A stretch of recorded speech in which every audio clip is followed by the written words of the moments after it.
Alright. Welcome to part 23 of the Resident Evil 4 Remake playthrough. Continuing on in the game. We still have Luis here. We'll see how long Eventually, there he is. There he is, yeah. He just had to find you. Cool. Look at him chilling. Ready to die at any moment. Nah, what gave you that impression? Get you. Why risk your life like this? You don't know us. I told you. It makes me feel better. Look at your abs. For once. So I appreciate in this game that Luis actually gives you like his backstory long before he dies, because it's actually kind of funny in the original. In his dying breaths, he tells you his entire backstory, then fucking dies. I'm about to die, but please listen to my 15-minute long monologue. I'm about to die. Here you have my autobiography. Yeah. Exactly. So I at least appreciate them in this game. They have him say his backstory more naturally before he fucking dies. Oh no.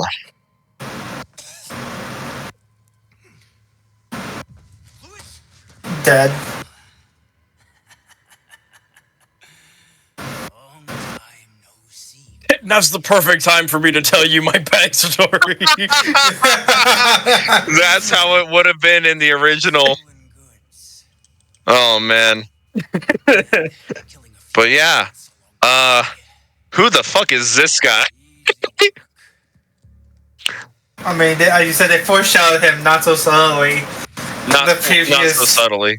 Yeah, in like the previous cutscene. Yeah. Well, if you can remember all the way back in part 1 where my stream was like 12 frames per second. Anyways, I don't even think I was there for part 1. I don't think I was remember. I maybe I was there for part 2 because I but definitely not part 1. Well, in part 1, before the game officially began, Leon had like a flashback sequence to like his days, because his story in Resident Evil started with the Raccoon City outbreak, and so that was his first day on the police force as well. What a great first day! And so after the incident, he became dark, moody. He was quote unquote asked to by the U.S. government to join like a special forces unit or something. He said they don't really elaborate on ask, but I think some of the novels and like other side stories Like side elaborate content. more on that. The side content elaborates more on quote unquote asked about it. But essentially, he was in the he had military training programmed into him, and so that's how he's able to do roundhouse kicks now and shit. Program. And, yeah, programmed. Yeah, that's exactly what I mean. But yeah, apparently this guy was the guy who trained him, and in that flashback sequence was him and Krauser, that's his name, having a knife fight. And so, but that was just like for training purposes. But now it looks like Krauser has joined the Los Illuminados. He's now part of the dark side, and now you've got to fight your military mentor.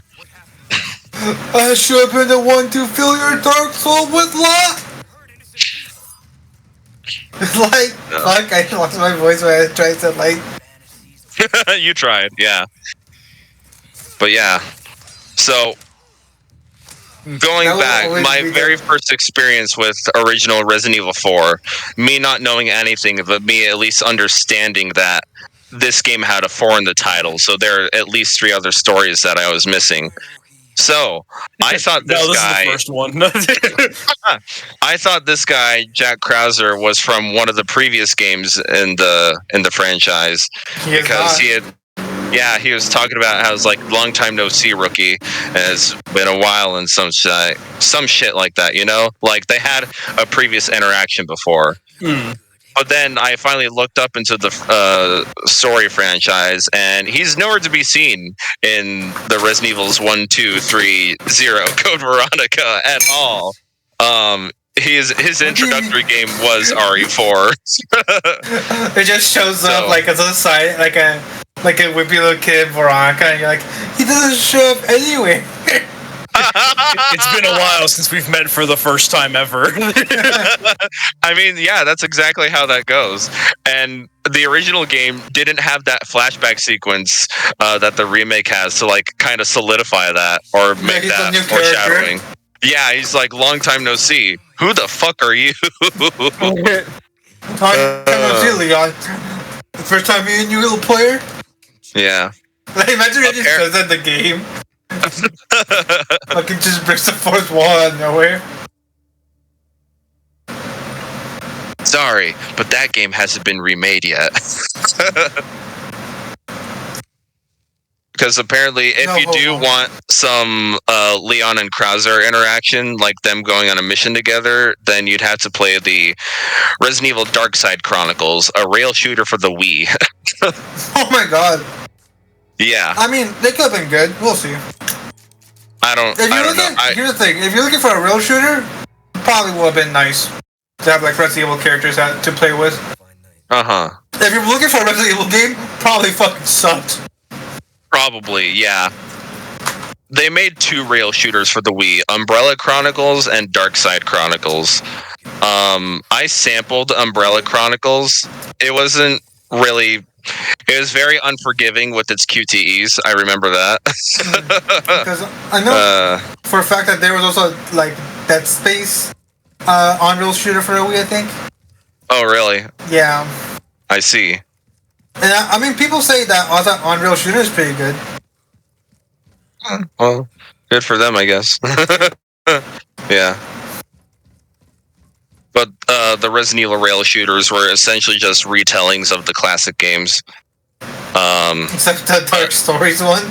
Well, apparently there is one story in Dark Side Chronicles where it was an original story between Leon and Krauser, and they were going on some sort of mission, and they had like some sort of monster outbreak there or something. But I think in that game it kind of alludes to like why Leon kept continuing the way that he is and why Krauser eventually turned to the dark side. Yeah, you should. So, but that came out like years after Resident Evil 4 came out, so they kind of like had to make up for the fact of like, who the fuck is this guy? Yeah. They had to fucking retcon some shit. Or at least fill in some gaps.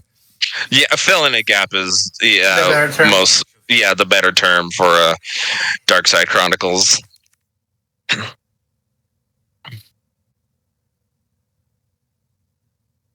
Yeah. But hey, we're back at the castle now. Yippee. So these 2 side quests are the last ones of the castle. We're about to wrap it up soon. I don't think we're going to do it in this part, though. But we're almost there, guys. Almost there. Yeah. Gun rhymes with fun for a reason, stranger. Cameron cooks now. Let him cook. I feel like fucking that Cameron would say that. Gun rhymes with fun for a reason. I mean, they do.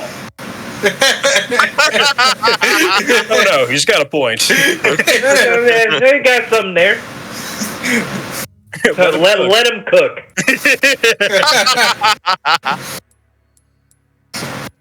That's. I wouldn't be surprised if like Cameron would just like say that like while talking to somebody when he's talking about guns. This is Gun Cameron's rhymes with fun for a NPC reason. dialogue. Yeah. Gun rhymes with fun for a reason, stranger. As he walks into Walmart. That'd be my NPC response in like a Fallout. Fallout. Good things on sales, easy work. Yeah. Honestly, now that I'm thinking about it, I think this part is mainly just me finishing the rest of the side quests in the castle. What are the parts used for? They keep buying. The resource. Oh, Resources, yeah. Oh, that's how you can craft ammo in this game. Ah. Okay. Yeah, so the small resources and the large resources, combining those with gunpowder can net you like different types of ammo outputs. Man, There's you a buy whole. a lot of it. You can only buy so many of them. I He know, but won't. you still get yeah. a lot. Yeah, well, this is just me being smart about my gunpowder usage and my resource usage. Because I have learned after a couple of playthroughs of this game, I should only be crafting ammo when I'm completely dry of everything. Because in some of my first few runs of this game, like before I knew a boss fight section was coming up, I would craft like a couple of shotgun rounds, but I'd be using a little bit too many resources that I wouldn't have enough for a later part in the game where I kind of needed those resources to make like magnum ammo, and I kind of needed that magnum ammo at that moment. So I kind of screwed myself that way.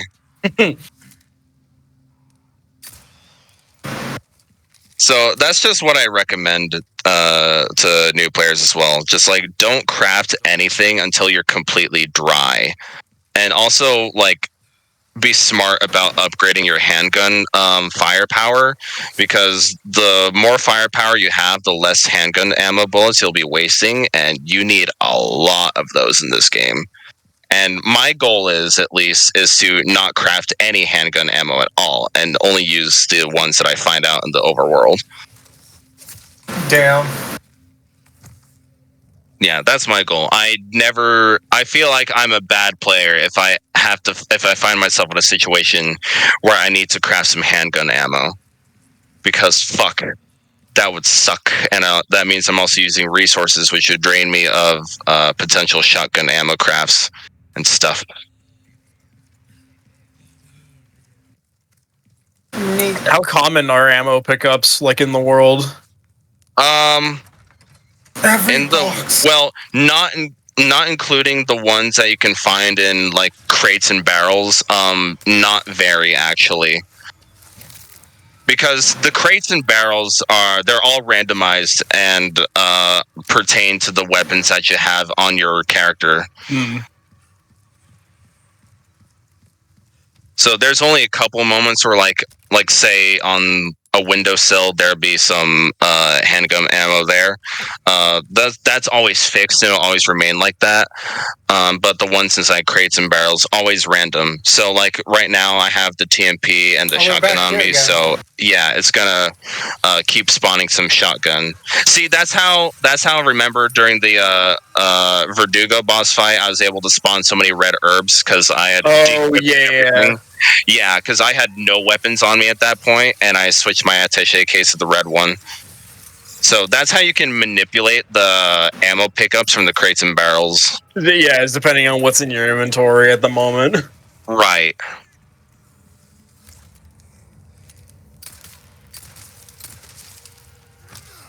Ouch. Ow, that was really mean! But yeah, funny enough, I like how this game, when it comes to the ammo crafting, it actually has things called like resources, and it looks like metal shavings and like tiny metal gears and springs and all that. Because I remember one of the few times like Liam made a cameo on this channel. We were talking about the Resident Evil remakes and how. We were talking about the Resident Evil remakes and how the 2 and 3 remakes had the ammo crafting as well, but there weren't like actual metal resources to use them with, so you basically just have to mix gunpowder with gunpowder, and magically you have shotgun shell casings. Yeah, that's how it works. You mix two powders together, and it creates a metal shell.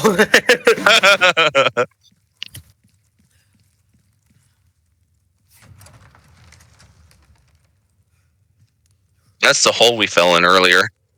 Drop back down it.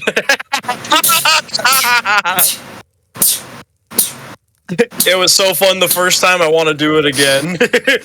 I appreciate how this bucket has no physics. But yeah, we get to explore Salazar's little throne room now. Because nothing's stopping us from going in here. There's no cutscene to stop us this time. No copyright law in the universe is going to stop me. Kappa.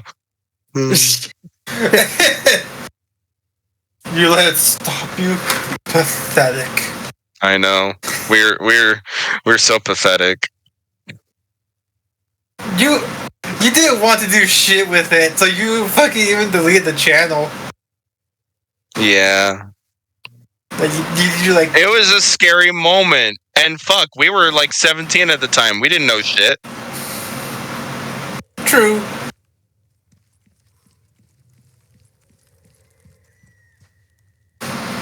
Chicken!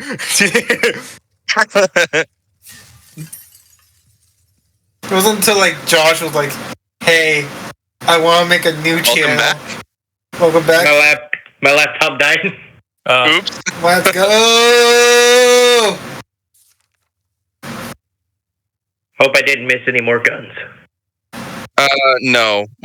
We were talking about gunpowders though. We were like talking about how like the crafting in this game works. Oh yeah, because it's more realistic because you have like the metal shavings and like More tiny, realistic, but not by much. quote unquote, more realistic. Because in the RE2 and 3 remakes, you just be combining powders together and magically shotgun shell casings. Yeah, if you're making a shotgun shell, you're gonna need more than just powder. Tell that to the RE2 and 3 remakes. How did this powder form a plastic casing? That's so strange. But yeah, this is Salazar's little throne room, and they have portraits of his mother and father. I like how the portrait of his father has a boot knife in it. Yeah, because there are all these files around this place, like talking about like Salazar's like backstory and his feelings towards his father and everything. And then also there's some memos about the housekeepers and like just like they're just talking about Salazar's changing behavior as soon as he discovered the plaga.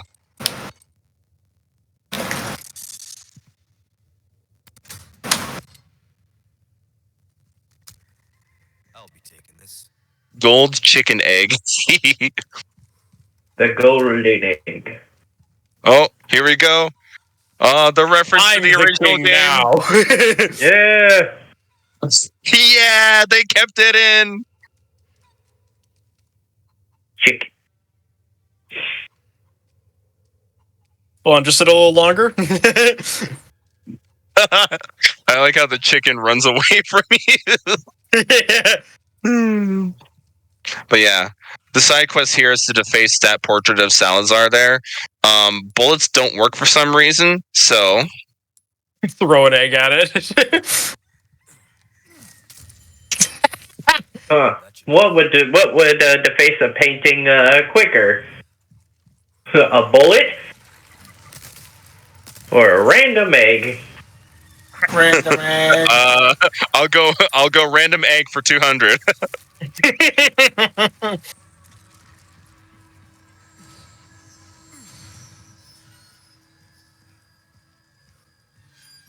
Just gonna ignore the purple fire.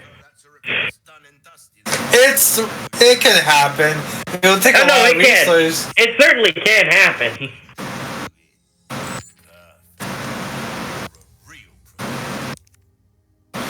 But why do you want to ignore it then?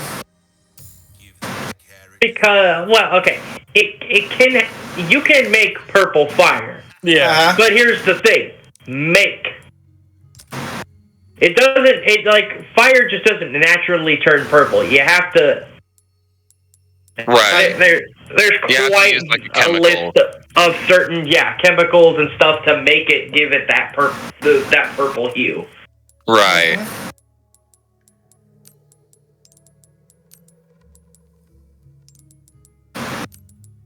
But that doesn't mean that they wouldn't just do that. Just make it, what's it called? Just put a bunch of chemicals to make it Purple. I love being purple. Purple guy! We're gonna party till we're purple. I love being purple.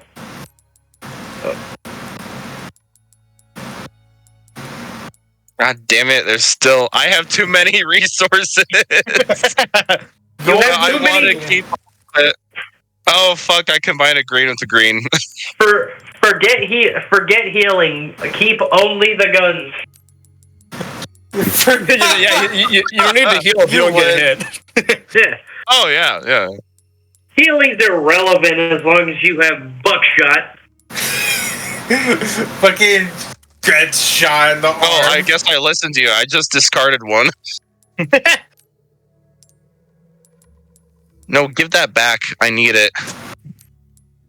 Sure, you can have it back once you take that scope off. Yeah, look at when he puts it in the briefcase, the scope immediately comes off. He has to manually re-equip it. Yeah, because you can. It's a choice whether to use the scopes, and there are other scopes in the game as well, which I don't ever show off actually. Because you could get a scope that can zoom in quite farther than what this scope does, but it takes up more inventory space. Mm. I feel like I should teach a class for you guys on firearms knowledge. You could. Yeah. That's why you're certified. Again, I'm far from anything but certified. ATF, He don't is come after lying. me. He is completely certified. I am not certified. ATF, don't come after me. He is completely certified. They probably won't. They're too busy shooting dogs. Ah! Yeah? Wait, what is this about? You've never heard that joke? No. Yeah, the ATF is very much known for shooting dogs. Why? Oh. Like, I should bring one to my house then. No shit. Anyone ever heard of the Ruby?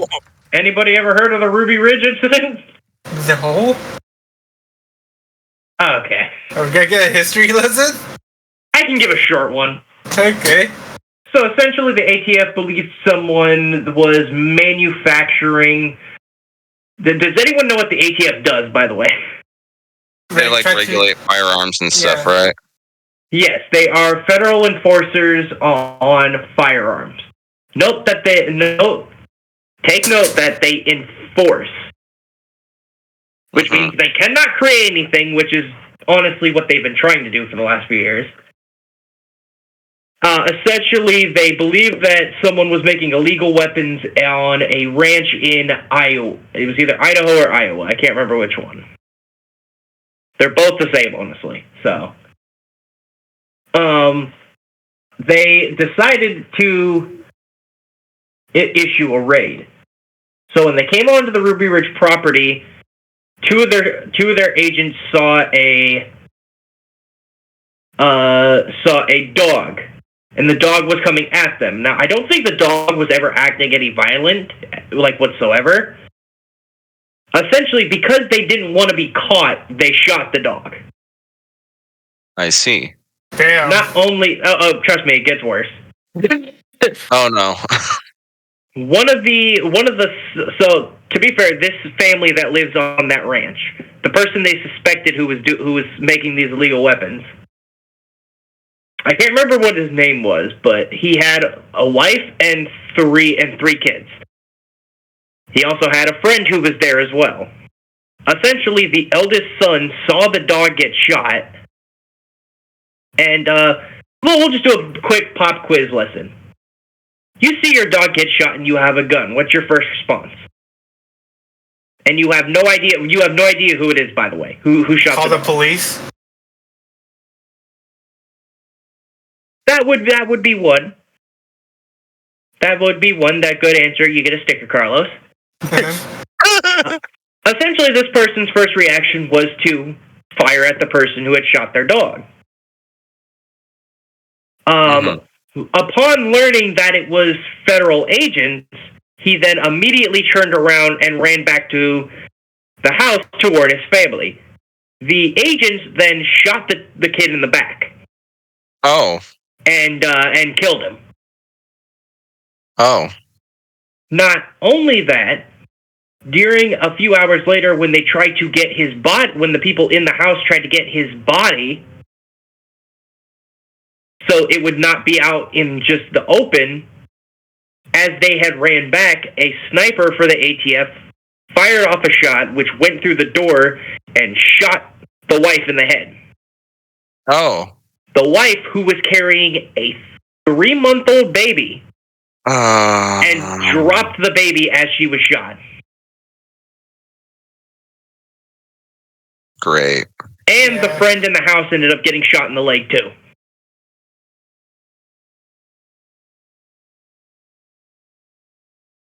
So, in the end of it, 2 people were killed, 1 was injured, and a dog was killed. Were there any ramifications for the ATF? Were there any ramifications for the ATF? Oh, yeah. It's probably one of the biggest black eyes to the ATF. And they they essentially were given a shitstorm by everybody for their actions. Well, rightfully so, because that was awful. And then Waco happened and everything went to shit again. Oh. In fact, one of the people that President Biden tried to put into the office, or as the director of ATF, was actually someone who was there. Ah. Not Ruby Ridge, Waco, I would like to reiterate. Mm. So, yeah, it's while it's a fucked up joke, that's honestly the joke that's a lot of gun owners like myself make about the ATF.